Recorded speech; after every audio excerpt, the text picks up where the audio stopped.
देखो भाई, इस क्वेश्चन में अपने को गिवन है कि sine A plus sine B is √3 cos b minus cos A, then sine 3a plus sine 3b, इसकी वैल्यू अपने को निकालनी है। तो ठीक है, sine A plus sine B, sine A plus sine B मतलब 2 sine A plus B by 2, formula लगाया cos A minus B by 2, this is same as √3 cos c minus cos d का फॉर्मूला लगा दिया 2 sine A plus B by 2 sine A minus B by 2।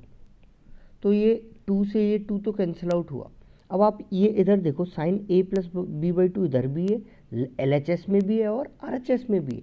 अगर कोई term LHS में भी RHS में भी है उसको कैंसिल आउट कर सकते हैं, लेकिन अपने को लिखना पड़ेगा कि sine A plus B by 2 is equals to 0 is one of the solution of this equation.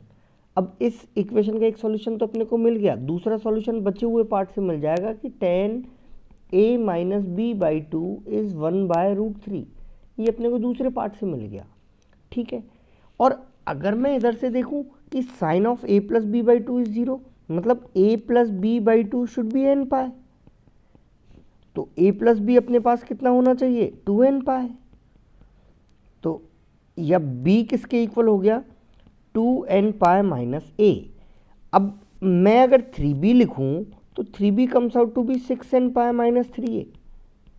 अब 6n पाए माइनस 3a आएगा, तो अगर मैं इसका साइन लूंगा साइन ऑफ 3b, तो साइन ऑफ 3b कितना आएगा sign of 6n pi minus 3a, और sine 6n pi minus theta is minus sine theta, ये माइनस साइन 3 आएगा। तो इसका मतलब क्या होगा sign 3b is minus sign 3a, तो ये जो वैल्यू अपने से डिमांड की गई है ये वैल्यू क्या होगी 0। तो sign 3a plus sine 3b इधर 0 होगी, 0 ऑप्शन में भी आप यहाँ से टिक कर सकते हो, लेकिन और अपनी संतुष्टि के लिए अपन इस वाले पार्ट को भी देख लेते हैं। अगर इस वाले पार्ट से 0 नहीं आता है तो फिर इस क्वेश्चन में आपको बोलना पड़ेगा कि ये क्वेश्चन ऐसे थोड़ी है कि एक पार्ट से 0 आ रहा है दूसरे से भी 0 आना, तभी आंसर होगा 0। दूसरे से कुछ और आ रहा है तो फिर अपन मुश्किल में पड़ जाएंगे कि कौन सा टिक करें। अगर कोई एक ऑप्शन में तो टिक कर सकते हैं, अगर वो दोनों ही ऑप्शन में होंगे तो फिर परेशानी होगी। फिर देखते हैं आगे क्या आता है।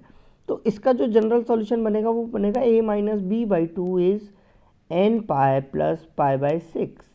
अगर आप 2 से मल्टीप्लाई करेंगे तो a minus B is 2n pi plus pi by 3, और फिर फर्दर आप 3 से मल्टीप्लाई करेंगे तो 3a minus 3b is 6n pi plus pi. It means 3a can be written as 6n pi plus 3b. अगर हम साइन 3a लेते हैं तो ये 6n पाई तो बेकार हो जाता है, इवन पाई का मल्टीपल है, तो sign of pi plus 3b, और sine pi plus theta is minus sine 3b, और माइनस साइन 3b है तो इसका मतलब क्या हो गया कि sine 3a equals to minus sine 3b, मतलब sine A plus sine 3a plus sine 3b is 0। इधर से भी 0 आया, इधर से भी 0 आया, दोनों से 0 आया, आंसर इज 0। और जैसा कि मैंने आपको पहले बताया था, इधर से 0 आता और इधर से कुछ और आता तो हमें परेशानी होती मार्क करने पर कि हम क्या मार्क करें। अब यहाँ पे दोनों से 0 आ रहा है तो आंसर इज 0।